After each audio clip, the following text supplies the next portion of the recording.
Good evening. My name's James Wilson. I'm, since September, the new chair of the Campaign for Social Sciences. And it's my pleasure to welcome you all to tonight's event, our inaugural SAGE lecture on the social sciences. I was reflecting on the way here today about the way metaphorical storms blow up from time to time in public policy debates. We think perhaps of Vince Cable's characteristically cheerful pre-election book, The Storm, on the causes and consequences of the global financial crisis. Not exactly the audacity of hope. Or in my own field of science innovation policy, there's a very influential report published a few years ago by the US National Academies of Science called Rising Above the Gathering Storm. So I'd like to start this evening by thanking you all, and particularly our guest of honour, David Willits, for rising above the actual storm and making it here for this evening's event. It's an important evening for the campaign. The campaign is still relatively young, set up a couple of years ago, but growing fast in terms of membership, momentum and impact. And this is the first of what we hope will be an annual series of these lectures that we're very pleased to be hosting in partnership with SAGE. The campaign, as I'm sure most of you know, is sponsored by the Academy of Social Sciences, which is the National Academy of Academics, Learned Societies and Practitioners in the social sciences. It now has over 900 individual academicians and 47 learned societies in membership, with a total reach of 85,000 social scientists in academia, policy formation and private practice. Our objective is to raise the public profile and the quality of debate about the social sciences and their contribution to policy formation, to the economy and to society more generally. And today, some of you may have seen, we launched a new report on graduate destinations where we looked at where graduates were being employed across the economy 3.5 years after leaving university, and found, I think to our own surprise as much as that of others, that social science graduates were in fact more likely to be in employment 3.5 years after graduation than those from STEM or humanities degrees. That's not, of course, a point-scoring argument relative to other disciplines. Some of you know I used to be director of science policy at the Royal Society. I was over there at lunchtime and rather dreading sort of encountering Paul Nurse in the gents and defending that particular finding. But no, there's a serious point that, as we know, a lot of stereotypes, a lot of myths persist about the social sciences and about the employability of different degrees in the labour market. And I think this report is one useful contribution to correcting some of those misperceptions that are out there. So I'm not going to say any more now. I do want, however, to introduce our partner in this event, Ziad Mara, the Director of Global Publishing from SAGE, who's just going to say a few words on behalf of SAGE. Ziad.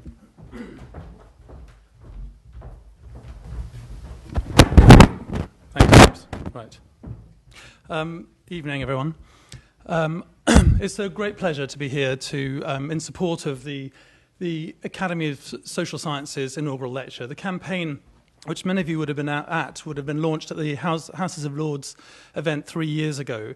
And I think we've at SAGE been deeply impressed by what we've seen amongst our friends at the Academy in terms of their ability to convey a defence and making the case for social sciences very loudly and clearly.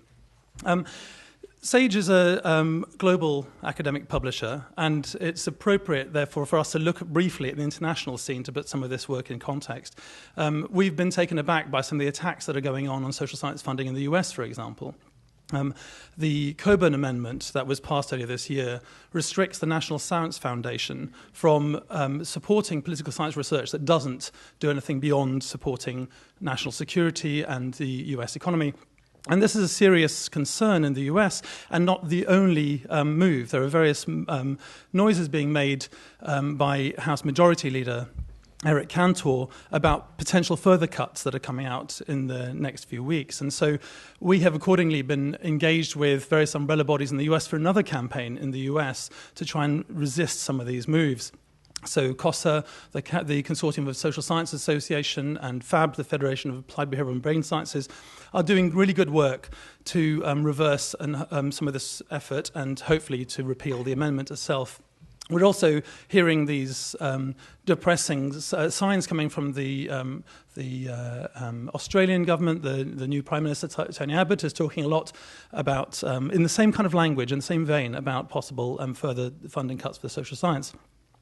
So the reason to make the case continues, and one shouldn't be complacent. However, it is very reassuring and gratifying to see a much healthier climate for social science in the UK. Whether it's the fact that the National Birth Cohort study was funded, or whether it's the launch of the What Works centres, I think we've got reason to feel that there's an understanding that policy and social and public policy will be better off if grounded in actual evidence.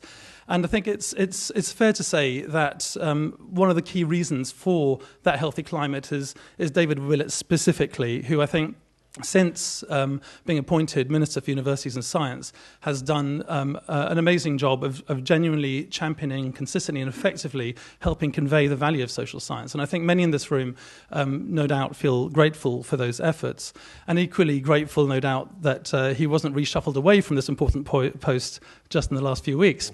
So with that, I just want to congratulate the Academy and the campaign for putting on this event. And I'm going to just pass over one more time to James before a final introduction for David. So, yeah, thank you.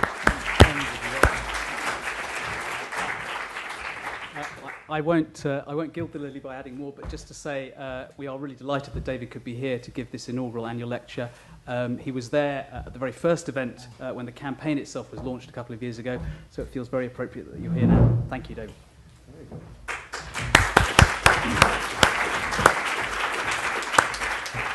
Well, James, Ziad, thank you very much for that introduction. And after everything that Ziad was saying, I feel even more that I've achieved something by being here today.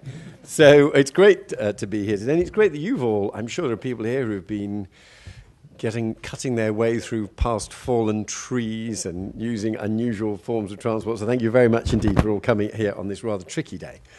And it's great that we're here to celebrate this campaign for social science in the form of this first inaugural lecture. And what I like about the campaign for social science is that it is essentially a positive endeavour. It is not based in a feeling of kind of vulnerability or feeling that social science is under threat. It's confident. There's lots of great things about social science. There's lots of great social science going on in this country. We should be proud of it. We should celebrate it. And we should encourage its further growth and encourage people to engage with some of the fascinating, interesting and important observations and findings that we get from social science. And we've got, I think, a lot that we can be proud of. We are, just in terms of the quantity and quality of social science research, we are second only to the US. We've got particularly outstanding performances when you look at the QS international rankings in areas such as psychology, human geography. And I've actually this morning flown back in from a weekend science and research conference in the US. And I can report to you, absolutely, talking to John Holdren, President Science Advisor, the acting head of the NSF, Francis Collins of the NIH, there are issues about budget pressures because of sequestration and also congressional attempts to steer or intervene in specific disciplines, such as notably political science, which does make it a tough environment for them to support social science in the US. And I think coming back here, we can be proud of what we are achieving. We do at least have a stable science budget, £4.6 billion per year. And of course, as you know, and it's something I try to emphasize, when we call it a science budget, it is science in its broadest sense. It is money where we have maintained the balance across the different disciplines, because one of the great strengths of our research base is precisely its extraordinary breadth. And there are no significant problems in the world now that are going to be addressed or tackled by people working within one disciplinary framework and without learning and cooperating from others in other disciplines. And it's be it climate change or demographic change or terrorism or whatever. they all require to be addressed by people coming from a range of different disciplines. And when we try to measure the performance of the British science and research base, one of its great qualities is that for a medium-sized economy, we are world-class in so many different respects and so many different disciplines. And in turn, and this is something that's even harder to pin down, we seem to be very well connected. We seem to be better at making connections between different disciplines. There's always more that we need to do, but the sophistication of the connections between disciplines is another one of our strengths. And I should mention here, as a crucial contributor, the work that the ESRC does with its budget and much of the projects that it supports graded as good, very good, or outstanding. And we've been, out of its budget, it's putting about 140 million a year into simply current expenditure on research. That's before you then turn to some of the capital, which I want to talk about later.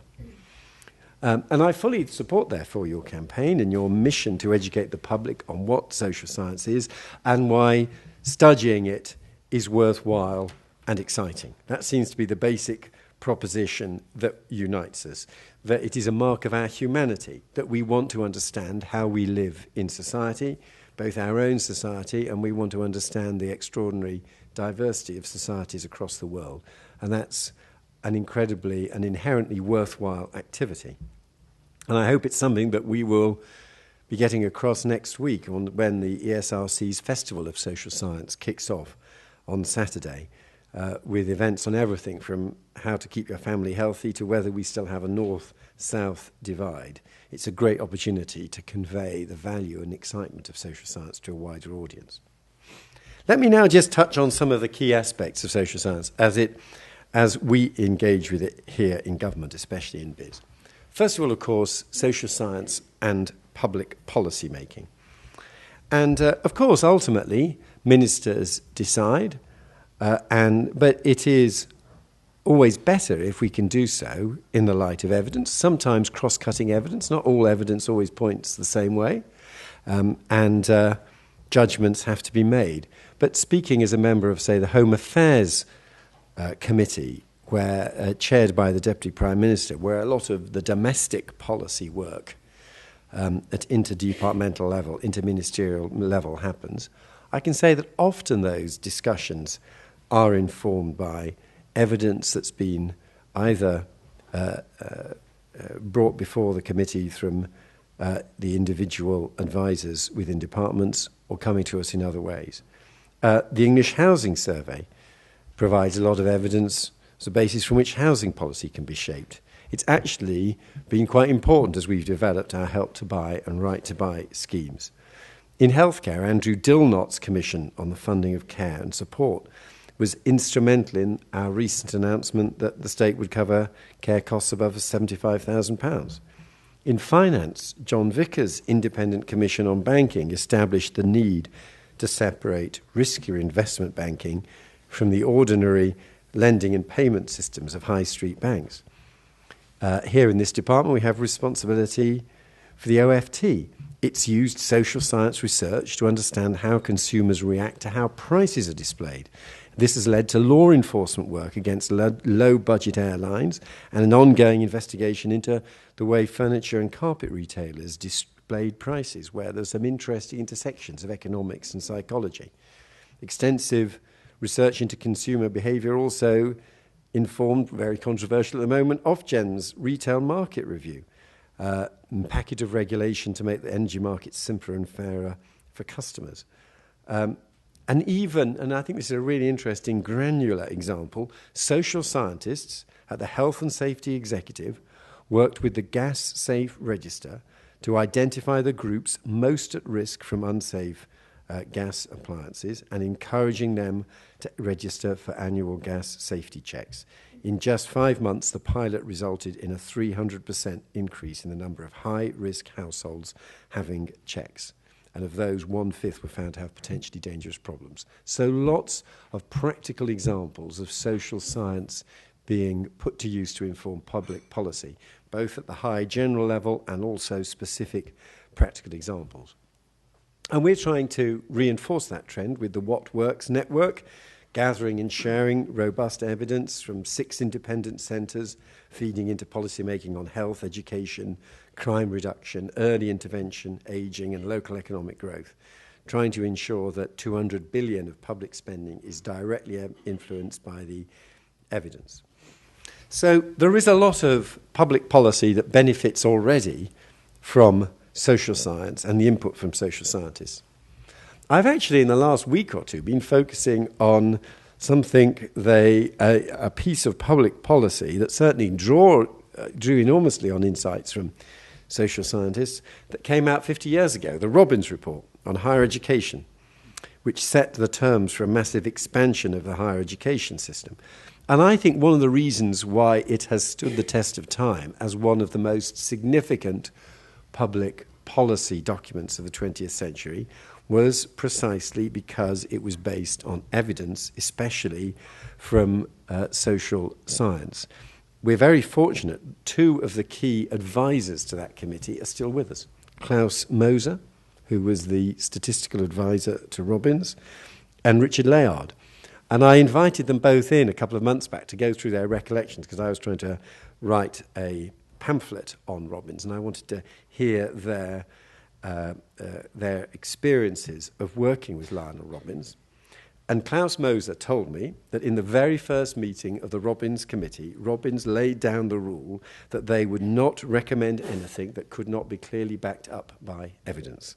5 hefty appendices to his report, therefore, followed. So that was and of course, Klaus Moser's career goes on to show the significance and importance of drawing on proper social science and statistical evidence. And in fact, we have tried to mark the 50th anniversary by commissioning some new research from our researchers here, updating some of Robbins' statistics.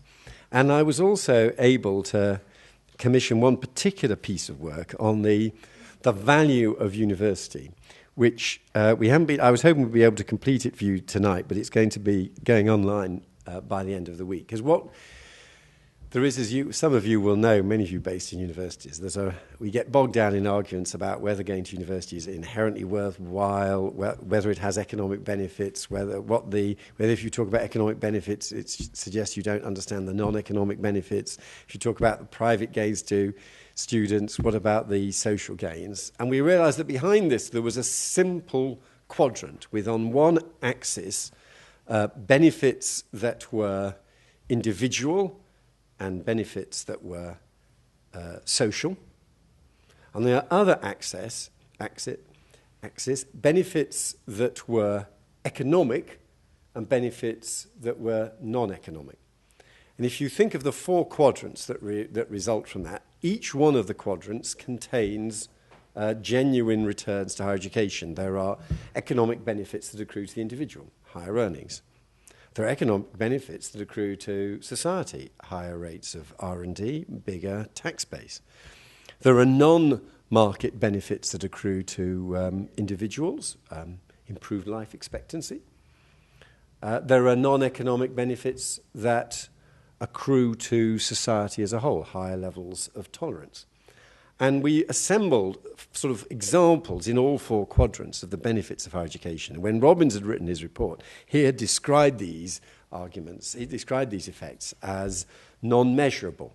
Well, in the last 25 years, we've got a lot of measurements. And in the quadrant, each example that we give of a benefit from higher education is not sort of a nice idea that we discussed sitting around the table in my office saying it must help on this. Each one of those is an empirical claim for which there is a supporting piece of social science research. And by the end of the week, on the BIS website, you will have not just the quadrant, but for each one, if you want to say, does it really make people more tolerant?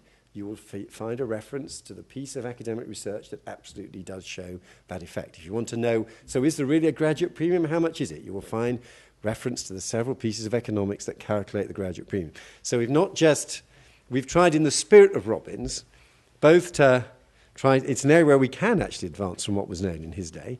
We've tried to clarify the benefits of higher education. I was at an event with Stefan Collini last week where I told him it was my peace offering to you, Stefan, I said, the different benefits, but particularly it's also a testament to the value of social science. Each one of those is an empirical proposition that social scientists have brought us that Robbins did not have at his disposal 50 years ago. Talking about Robbins moves me on to another issue that I wanted to update you on, and that's a very fraught debate, links to higher education, of social mobility. And I chair the Social Mobility Transparency Board, which is working hard to overcome practical difficulties linking data on schools, FE, HE, and employment. And I would just like to briefly update you, because there will be some of you who have yourselves been involved with research on different stages of the life cycle, as to what progress we're making. Because we are slowly, painstakingly beginning to break down some rather tiresome barriers. The first blockage was that linked data on schools, further, and higher education could not be shared unless a researcher was working on a contract for BIS or the DFE. That was the constraint we faced. We have agreed a legal way forward, but we've still got some legal issues to resolve, but we believe that we can resolve this so that it should be possible for people to link those data sets without being specifically working on a contract for BIS or the DFE. And we think we can achieve that without primary legislation. Secondly, we wanted to free up student loan company repayment data, which has the potential to allow research into earnings following graduation. And for a long time, some of you will know Anna Vignoles, Neil Shepherd wanted to do this research. We are now working with HMRC within the tight legal constraints that HMRC face on the use of their data. We have now got permission for that research team to use this data to model loan repayments by institution and to undertake analysis to support HMRC's tax compliance. What we had to show, the argument that eventually clinched it with the HMRC, is saying this is so that we can understand more about the future tax base and who pays taxes. So it falls within the legal framework for the use of HMRC data. And that finally won over the HMRC lawyers, and the research team have now successfully linked HMRC and student loan company data and begun their analysis. Thirdly, we know that linking education and HMRC earnings data would give the public access to better information on average graduate salaries by course. And making this sort of information available is something I'm very keen on. Tracking students through education and into the labour market would also give government a better understanding of learning outcomes and social mobility. But there is currently, I have to report, no legal gateway to enable such linking. We have worked together to design a new legal gateway, but it will require a legislative solution. It does require primary legislation, and we are trying to find currently a legislative vehicle which would make that possible. So we are trying to work together painstakingly at making some of the data linking that many of you will need easier to deliver in practice. Let me now turn to birth cohort studies, because our social mobility research and other research has been propelled forward by our internationally recognised British birth cohort studies, a rich resource that many countries envy. They have, as we know, our history of cohort studies produced fascinating findings already. The 58 and 70 cohort study evidence prompted the anguished debate about social mobility, which carries on to this day. It's a moot point, a good question whether 2 points make a trend, but certainly people thought they did. At the start of next month, the Centre for Longitudinal Studies will launch the first findings from the Age 42 survey of the 1970 British cohort study. The UK is now one of the fattest countries in Europe, and health problems that this triggers cost the NHS more than £5 billion every year. The 1970 cohort represents a generation that grew up with increasingly sedentary lifestyles, more access to ready meals. They were the first generation, basically, to go up in fast food Britain. And we think that these latest findings, when they are released, will prompt a very lively public debate about the prevalence of obesity, associated mental health problems, attitudes to exercise, and eating habits. So it's going to be, I think, a very important contribution to a highly fraught debate. And as you know, and I'm pleased that James mentioned it, I'm pleased that we were able to fund the new 2012 birth cohort study, which will add to this important canon of birth cohort studies. And it is especially exciting because of its potential to link medical, biological, and genetic data with social and environmental data. It's going to make those connections more ambitiously than ever before. And other countries are keen to build on our experience. The value of our social science is not just for Britain. It is striking how other countries want to learn from it. And I hope you recognise the significance of what you do internationally. And I have here an example. I was with the Chancellor in China only 10 days ago. And this is the brochure that in Guangzhou Women and Children's Medical Center, Chinese mothers are given to get them to sign up to a Chinese birth cohort study where they can track babies born in Guangzhou. It's the largest maternal center in southern China. And I have to say, and I pay them tribute, I was very impressed. The University of Birmingham are working very closely with them on this project. Professor Peck was there with me. And the University of Birmingham are helping advise them on how to design the project and get participation in it.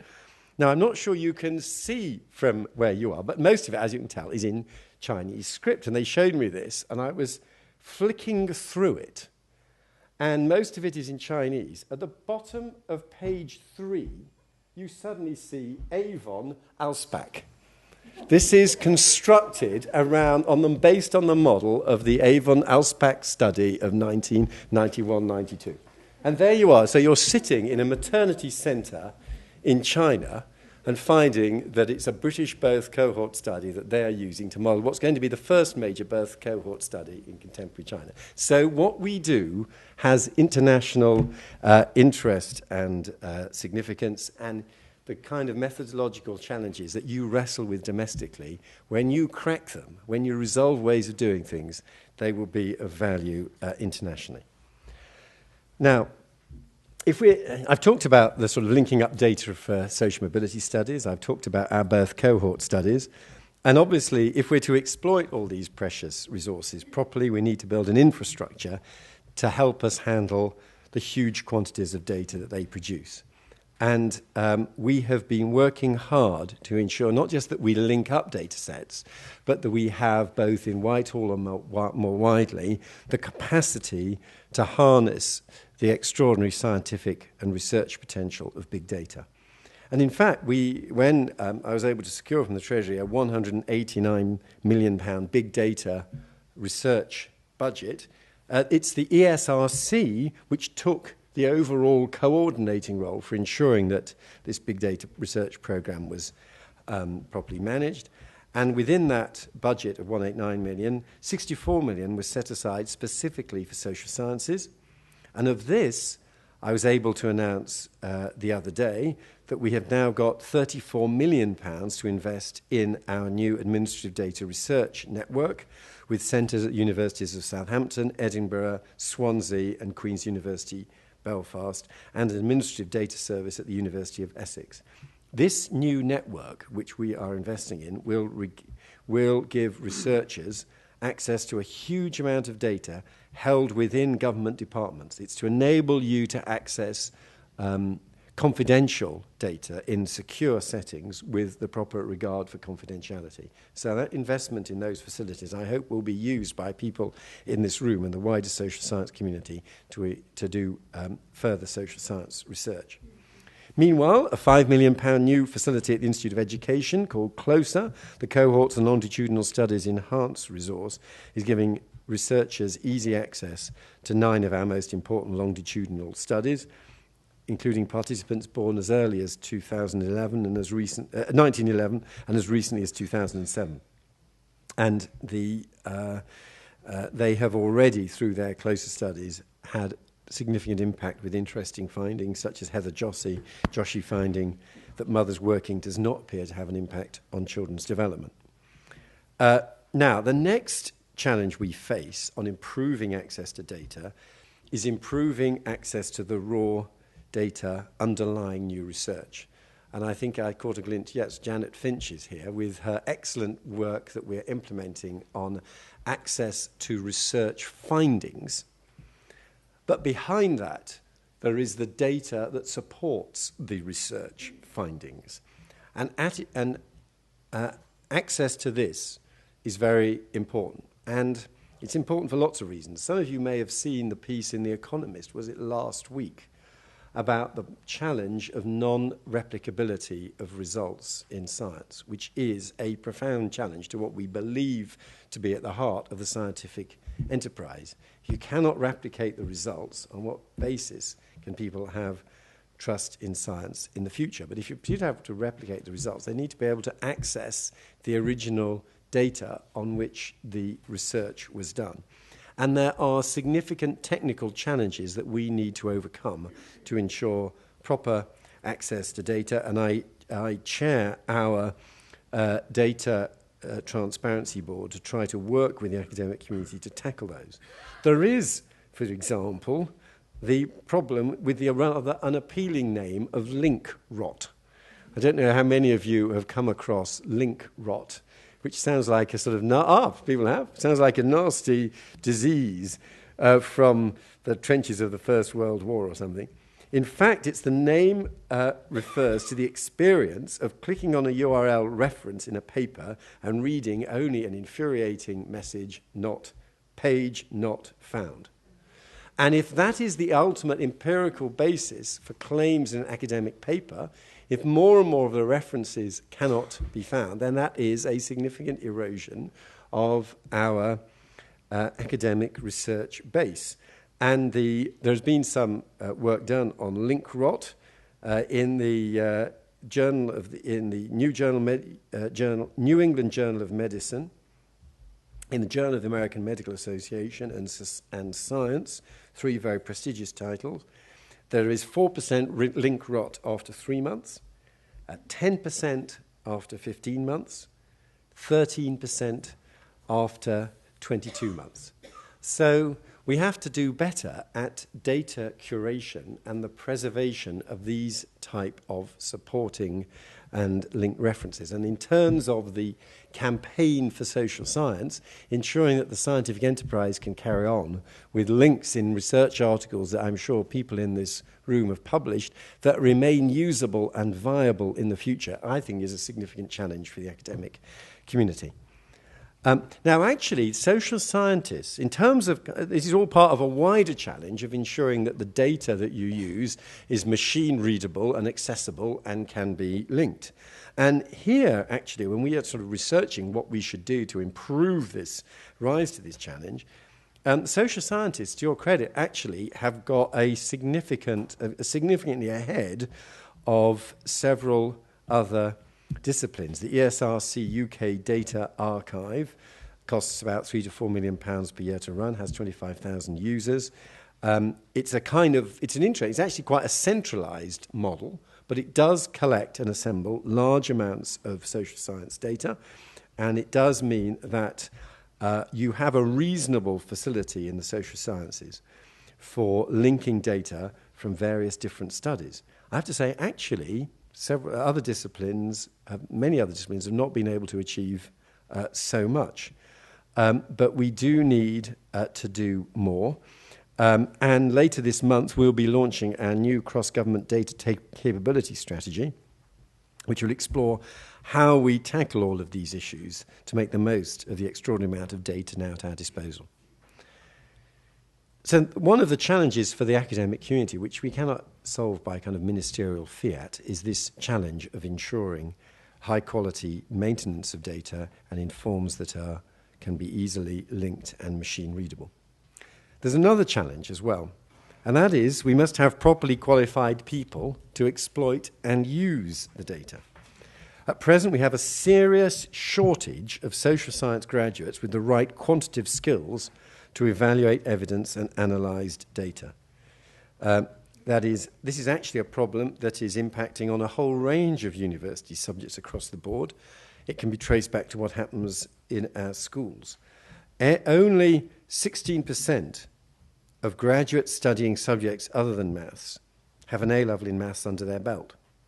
Often they'll have forgotten much of what they once knew, and they may well, sadly, have not had confidence in their own abilities. The Advisory Committee on Maths Education, ACME, estimate that of those entering higher education in any year, some 330,000 would benefit from recent experience of studying some mathematics, including statistics, at a level beyond GCSE, but fewer than 125,000 will actually have done so. That's the scale of the challenge that we face. I've just come, actually, this evening from a meeting with Liz Truss from the DFE, and she and Michael Gove are trying to ensure that everyone continues some level of mathematical study until the age of 18, because it is such a pervasive discipline that is so important for many other areas of research, including the social sciences. And in the social sciences, I'm thrilled that we now have QSTEP, the £19.5 million programme designed to promote a step change in quantitative social science training.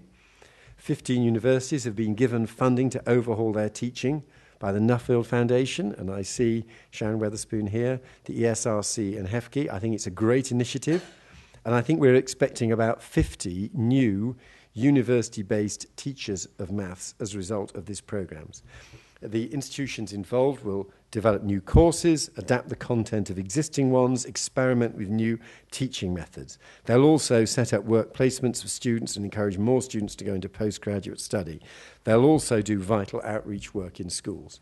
And there will be some of you who will have dealt in your university environment with perhaps a new student who's passionate about trying to understand society and social change, maybe being very interested in history of social policy, maybe personally passionate about poverty. But if they haven't done any maths since the age of 16, quite soon they will find that if they really want to understand the data, if they want to approach this empirically, they will need statistical and mathematical skills. Otherwise, they will simply not be able to live up to their potential as social scientists. And for that, that's why QSTEP is so important. It's also why I attach great importance to the excellent work carried out by Sigma, the HEFKI-funded project led by Loughborough, Coventry and now Newman universities, which has helped to establish approachable maths support services at institutions across the country. So if you are a social science student panicking when you suddenly find yourself needing help with a daunting set of statistics and trying to make sense of a regression analysis, Sigma provides user-friendly mathematical guidance. And I'm delighted to announce today that HEFKI will be investing an additional £800,000 in this excellent network. This 3-year funding will be used to set up new math support centres as well as boosting existing centres and practitioners. It'll fund workshops and conferences focusing on effective teaching and learning support and ensure that tens of thousands of students are able to get the most out of their university experience. So there is a lot going on. We are trying to invest in the research base, both with current spending and also with capital investment in things like the birth cohort studies. We attach a lot of importance to handling big data, both and with new investments there in our administrative data networks. We also attach a lot of importance to helping individuals build up the skills they need in quantitative social science. Finally, I was asked by James just to speculate on what I thought the next significant social science challenges might be, and I'd like to end with 3 or 4 issues that I care about and where I still think that there is a lot of work to be done by the social scientists. And in no particular order, but I will first, I hope you'll forgive a bit of self-indulgence, say I do think intergenerational equity is a very important issue, fairness between the generations, and now almost every day when I'm looking at media comment on some issue or other, there is this challenge. Can we be confident that the younger generation are going to have the same kind of opportunities as the older generation have enjoyed? And as you know, I wrote a book about this when we were in opposition. I do think that intergenerational equity is absolutely the kind of issue where the social sciences have a lot to contribute, and where I found doing my book, sometimes I was frustrated about the limited amount of data that one had available. And I know efforts are being made to improve that, but I think it's an issue that has touched a chord and where more research is needed, as they say. The second relates more to my current responsibilities. I identified, drawing on expert advice, it wasn't my personal view that mattered, drawing on a lot of expert advice, 8 great technologies. And these were technologies where Britain had a comparative advantage. Often, incidentally, to understand that comparative advantage, you have to delve down into history or social change. Had a comparative advantage where we were doing well now and where there were significant global opportunities. And you can become a kind of complete technophile, excited one moment by advances in robotics and autonomous systems or synthetic biology. But these technologies, all of them, will only be of significance if humans behave in such a way as to benefit from them, and if they're set within a moral and cultural framework, which means that they are acceptable and don't lead to scandal and hostility, if they rest on a proper understanding of human behavior. For robotics, the future is human-robot interaction. Incidentally, some tricky regulatory issues because robots are currently defined as machines, and so all the modelling for the health and safety executive assumes you put a machine behind a cage with a fence and keep it apart from a human. So you have to go back to some quite fundamental issues in regulation when you say, well, the future is for the worker to have a co-worker that is a humanoid robot, or when we want to set challenges for a robot, like we're going to let you out in the Edgware Road, and the first one to get to Brixton wins a prize. So when you start thinking of those type of robots in society, there are massive issues in social science. And so I go to these events in some of these new technologies, and there are scientists from the physical sciences, and there are technologists, but all of them need as well inputs from social scientists, moral philosophers, and others. Smart cities. Fantastic opportunities with the Internet of Things, as the next stage is for us not just to be communicating via our mobiles, but many of the instruments and devices that we use to be communicating with each other. The car recording where it is and how much energy it's using. The fridge reporting how much energy it's using. Our movements being recorded and reported. What that is potentially a massive amount of data that can be used to enable cities to function better. But what are the limits to the use of that data? How can they be used to inform better social policy? Again, there are big social science issues. So one of my personal resolutions is to try to make better connections between these technological advances and social science. Third, I think that especially within the area of economics, there is a profound debate going on about its structure and its assumptions about agency. Now, you're allowed to use simplifying assumptions in intellectual disciplines. No discipline can capture the whole complexity of reality on its own. But I think that the nudge theorists, Richard Thaler, Cass Sunstein, Richard Layard, and the influence he's had with getting us to think about happiness and well-being, Daniel Kahneman, who won the Nobel Prize for Economics, though his original discipline is, of course, as a psychologist, which tells you something about how the world is changing, tells us that the intellectual foundations for economics are changing rapidly, and I think it's very important that Britain plays, and British thinkers, economists and other social scientists play a role in that. And fourth and finally on my list is risk and hazard, and attitudes to risk, often confused with hazard, and in turn how we handle uncertainty. If there's a principle, and you come across quite a few principles that people throw at you, if there's a principle that I find harder to understand, more ambivalent, more subject to an extraordinary diversity of interpretation than anything else, it is the precautionary principle. It is often cited. It would be very hard to describe it in a way that people would share and recognize. And I think this is another area where There are extraordinary advances in physical sciences and technology, but some kind of lucid attempts to understand what public attitudes are to risk, hazard, and uncertainty, and how we feed those into decision-taking will be very valuable. So I have tried to end in the style which as academics I hope you approve of identifying a programme in which further research is needed. Thank you very much indeed.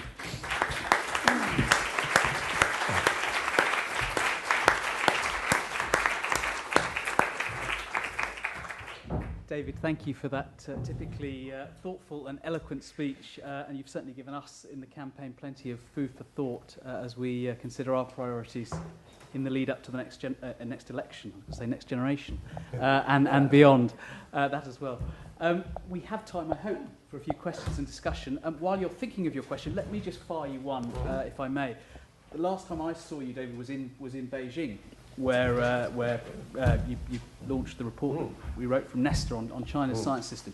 And I just wanted, reflecting on that anecdote about the maternity hospital in Guangzhou and the use of British social science in that context, as we think about links between the British system and the Chinese system, which was one of the things you were over in China doing the week before last, do you think we're making enough of the British offer in social science in that kind of international collaboration? And it links partly also to your last or your penultimate point there about 8 great technologies, the sort of social dimension. I mean, we think a lot, we spend a lot of effort mapping our science and technology strengths and weaknesses onto what emerging economies like China, India, Brazil are doing.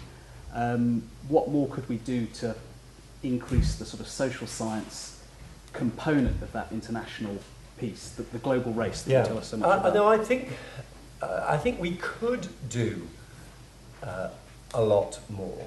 And these are both, incidentally, both India and China are absolutely not reductionist societies who think the only kind of knowledge is physical science. They both clearly are very interested in social science.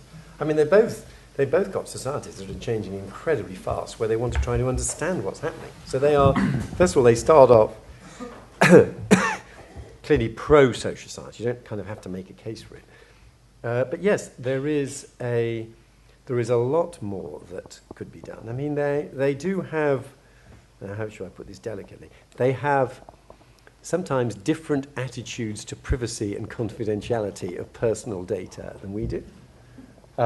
So the smart city agenda, which is an area which China is doing a lot on, I think they may be slightly less fastidious than we would be about how you mash up and analyse these large data sets that they're going to have about how people live in big cities.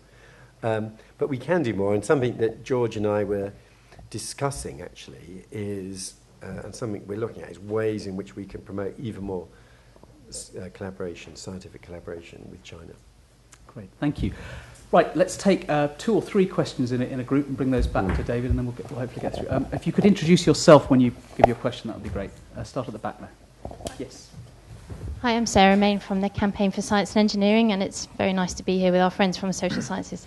I just wanted to ask you a question about a point that you made about our education system. I personally believe that it's very valuable for people to have skills that are based in the sciences and social sciences and indeed the arts for many of the jobs that are important in our economy. You mentioned something about how this can be traced back to our education system, and I wonder if we all promise not to tell the Department for Education exactly what you say, what sort of vision of an education system you would like to see to generate a new generation of people that have a broad mix of skills. Great, thank you. Let's take a couple more. Yes. Kelvin Hopkins, I'm the chair of the Kelvin Hopkins MP. I'm the chair of the All-Party Parliamentary Group for Social Science and Policy, and unusually a social science graduate with maths A-levels, which I hope is helpful, which makes me unusual, as I say. But I'm concerned about social science still being bedeviled by belief and prejudice and predisposition, and being less inclined to look at the statistics and objective research than scientists. I mean, I just take some examples. In psychology, we still haven't really resolved the post-Freudians versus the physiologicals, if one can put it in those terms, you know, the nurture versus nature. In economics, we still haven't resolved the neoliberal versus the Keynesian versus even the Marxist view, if you like. In education, we still have people who insist that education methods work when they clearly don't. Just to give an example, I've got so many anecdotes, but one example, I was talking to an economist friend some time ago, and I suggested to him that the European Union economy was not working. And he put his hands over his ears and said, I don't care what you say, I'm a gut European. Well, that wasn't an argument, but that's the sort of thing one finds, I'm afraid, in economics. People lose their temper when they find you disagree with their particular prejudice. How are we going to deal with that and get people to accept that evidence has to be taken seriously? Thank you. And do we have a third question? Yes. Paul Knight, University of Sussex. You've highlighted major changes going on in social sciences and the importance of that to policymaking. Given these changes, do you think you've highlighted some major changes going on in social sciences and the role it plays in policymaking. Do you think there will need to be changes in the way in which government departments and the state uses social science? So, in particular, the role of the select committees and social science advisors at the departmental level? Yeah, I mean, on Sarah's question first, I'm going to sort of put it back at the university. There'll be many of you working in universities, and I think that there is a challenge for university educators as you advise us in the government on A-levels. And it could go one of two ways. You could get together a group of physicists who say, I teach university physics, and it's shocking how little physics 18-year-olds know. So let me tell you, design for you, a great, big, ambitious A-level physics course. So when they turn up at my university, they already know a nice lot of physics already, and I can take them even further. And the same for the historians, and the same for the teachers of French. You could go down that route, which is basically how universities' control over admissions has driven specialisation in schools. It's because the universities themselves want people to turn up at university already knowing quite a bit of stuff in any one subject. The alternative is for universities in their role now, advising on A-levels, to look at it as a system, as a whole, and not to be fragmented in the physicists demanding a lot of physics and the mathematicians demanding a hell of a lot of maths, and instead saying, what is it that we need to have, let's use a Robbins-type language, a civilized, rounded, broad person with a broad understanding of the world. And the physicists to say, yes, it would be quite helpful if some of the particle physicists at CERN, where Britain's particle physicists are as smart as the German particle physicists, but there's one difference. The British particle physicists can only speak English. The German particle physicists have got 2 or 3 languages. So it would be quite useful if we had some particle physicists who actually could speak a second language. We had some people who were working in psychology who also had a breadth of historical understanding. And so I do push it back to the university. This is your chance. This has been the pressure for special... I personally believe, my sort of claim for an empirical observation on this, is that the more that if you look at education systems, the more that universities control their own admissions, the greater the amount of specialization in secondary school education. Because that's what each subset of university teachers wants. And I think the challenge is whether within universities you can resist that trend. On Kelvin's, challenges, I think we must. There are all those debates, but remember there are unresolved issues in many disciplines. We shouldn't get into the mindset that kind of social science is bogged down in controversy where everything else is settled.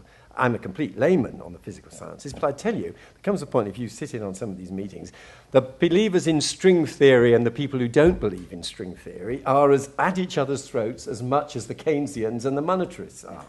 The people in the life sciences who think the future is the genome, against those who think the future is the phenome and the genome, they have massive arguments, just like...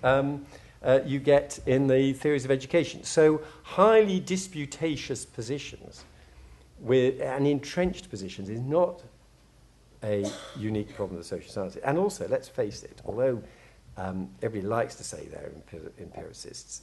Surely the evidence is that by and large, not many, I say this somewhat reluctantly, I love scientists and researchers, often when a theory changes or a theory advances, what happens is believers in the old theory die out. It isn't that large numbers of people all just change their mind.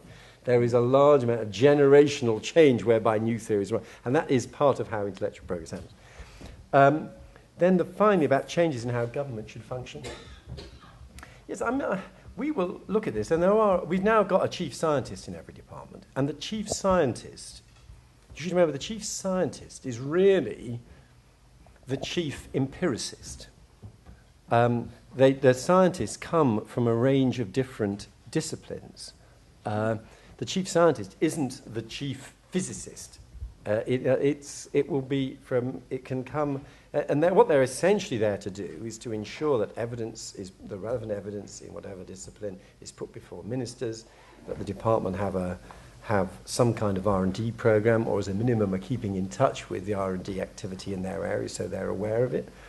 And there may be more we could do, but I personally think we've got quite a good structure, and it's only in the last few years that we've got a chief scientist in every department. That itself is quite an accomplishment, and getting that to work and making sure those chief scientists understand the value of social science, a part of their responsibilities, is how I would try to tackle the challenge you identify.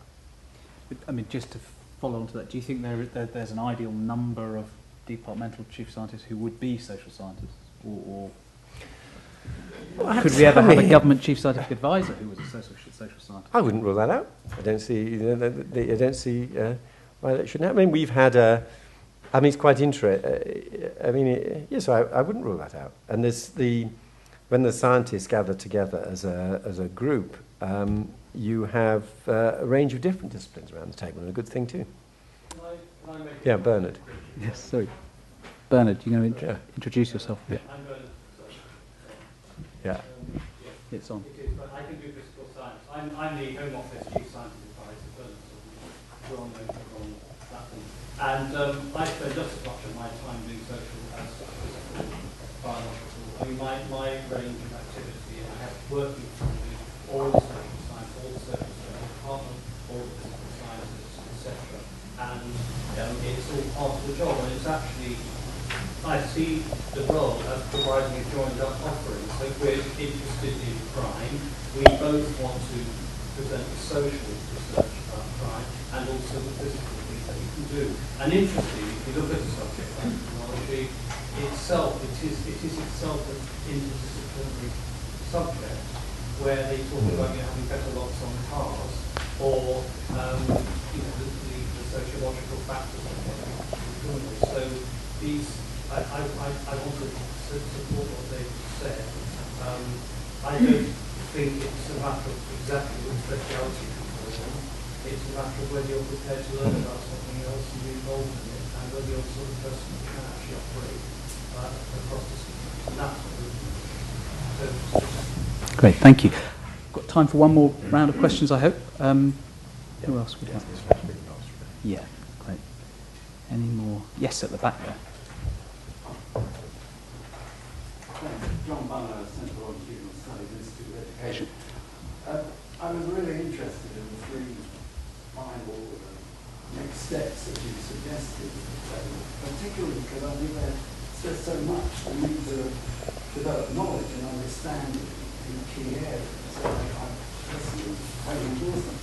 What interested me was to contrast them with a aim you set before another meeting of this academy, which is using both cohort study data to identify the ages and stages in different domains and policy the most effective, which is very much in the direction of the users.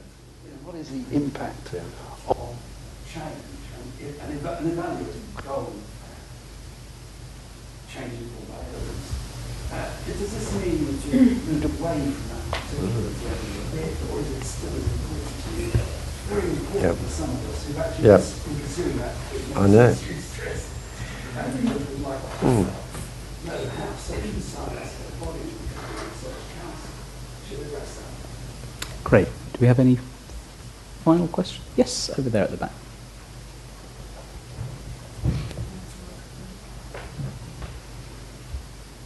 Hello, Minister. I'm Sally Harper and I work for the British Library, so as you can maybe expect, I'm interested in link crops. Do you have any particular thoughts or suggestions about what the academic and perhaps the library can do?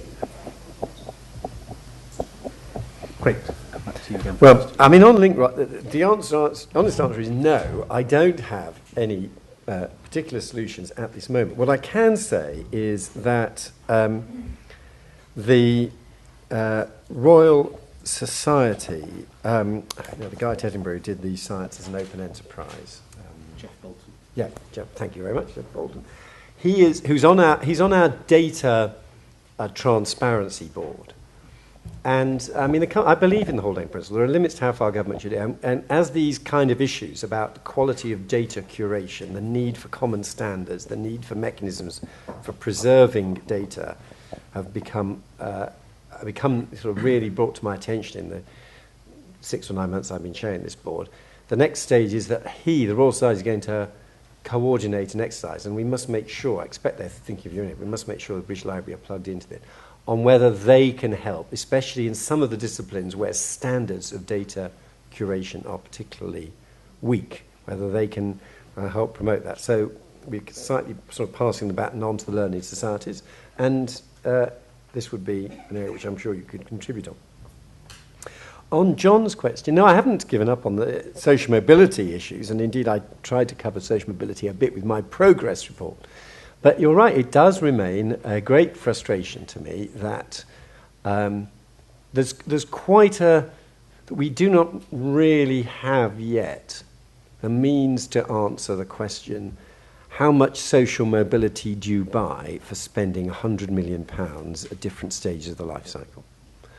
And there is, I have to say, I think within social sciences, a tendency towards what I would regard as early years determinism, a kind of presumption that getting in early is the right way to do it.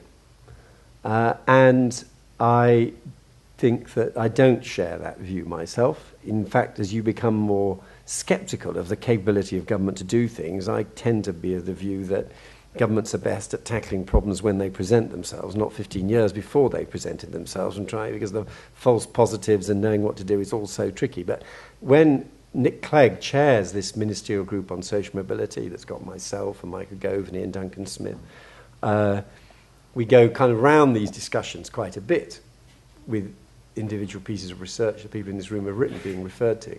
But that big question, that kind of some kind of sense of what you buy for an intervention, where with some sort of overall magisterial reviews that put all these alongside each other, so you can work out what an adult education literacy program could get you as against what an extra £100 million of free childcare would buy, as against the pupil premium, as against extra access spend at university.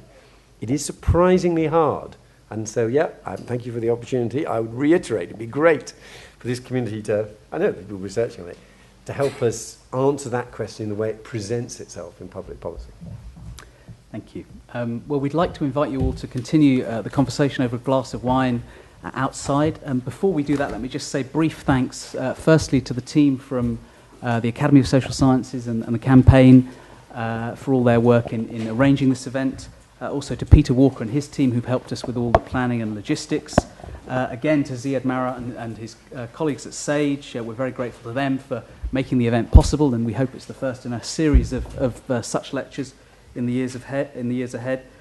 We'd like again to thank all of you for braving the elements and making it here. I hope you have a safe journey back home again this evening. And finally, please join me in thanking our speaker, David Willett.